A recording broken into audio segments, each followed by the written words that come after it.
আজকের ভিডিওতে আমরা জানব ভূমিকম্প আসলে কেন হয়, কিভাবে ঘটে, পৃথিবীর ভেতরে কি পরিবর্তন হয় এবং ভূমিকম্পের সময় আমরা কি করলে বাঁচতে পারি।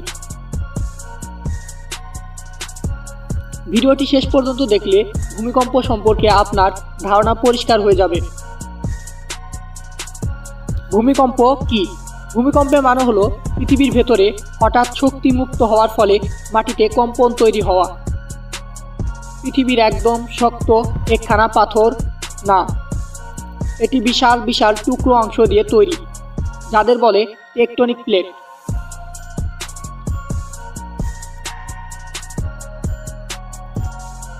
এই প্লেটগুলো সবসময় একটু একটু নড়ে, একে অপরকে চাপ দেয়, দূরে সরে যায় এবং একে অপরকে ঘষে। উদাহরণ, যেমন দুইটি ইটের টুকরো একে অপরের সাথে ঘষলে কেমন শব্দ হবে, ঠিক সেইভাবে শব্দ প্লেটগুলো ঘর্ষণের চাপ জমে থাকে,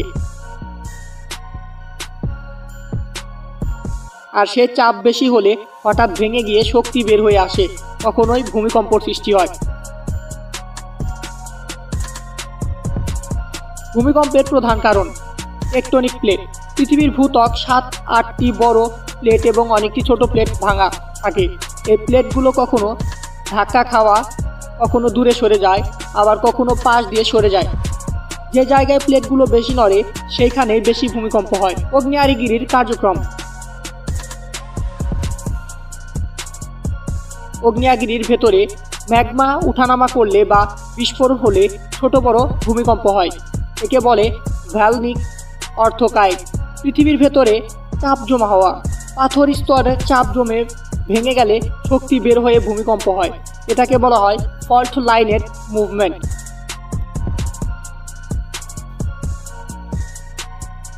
মানবসৃষ্ট কারণ: বড় ড্যাম নির্ধারণ, অতিরিক্ত কয়লা বা গ্যাস উত্তোলন, আন্ডারগ্রাউন্ড বিস্ফোরণ, এগুলো ছোটখাটো ভূমিকম্প ঘটাতে পারে।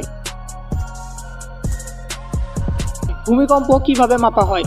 ভূমিকম্প শক্তি পরিমাপ করা হয় রিক্টার স্কেলে, 0 থেকে 10 স্কেল পর্যন্ত থাকে। 3 থেকে 4 মাত্রার ভূমিকম্প সেটিকে হালকা ভূমিকম্প বলা হয়। 5 থেকে 6 হলে সেটি মাঝারি, 6 থেকে 8 ধ্বংসাত্মক, 8 এবং 9 এর উপরে গেলে ভয়াবহ বিপর্যয় ঘটে, যেটি জাপানে 2014 সালে ঘটেছিল।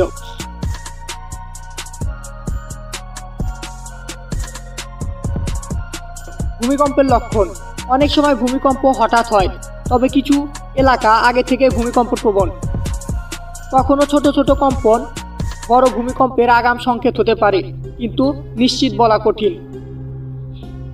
ভূমিকম্প হলে সাধারণত যে কাজগুলো করতে হবে: ঘরের মধ্যে থাকলে টেবিল, বেড বা কোনো শক্ত জিনিসের নিচে আশ্রয় নাও। মাথা ও ঘাড় হাতে দিয়ে ঢেকে রাখো। দরজার নিচে দাঁড়ানো ঠিক না, লিফট ব্যবহার করবেন না।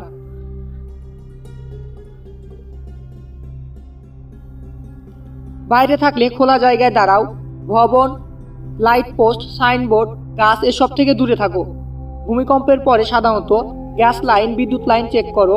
ফাটল ধরা বাড়ি বা দেওয়াল থেকে দূরে থাকো। আবার কম্পন আসতে পারে, এগুলোকে বলে আফটার শক। ভূমিকম্প প্রাকৃতিক হলেও ক্ষতি কমানোর দায়িত্ব আমাদের। সচেতনতা, প্রস্তুতি আর সঠিক পদক্ষেপ এগুলো জীবনের নিরাপত্তা নিশ্চিত করতে পারে। আশা করি আজকের ভিডিওটি আপনার কাজে লাগবে। ভালো লাগলে লাইক, কমেন্ট, শেয়ার করতে ভুলবেন না।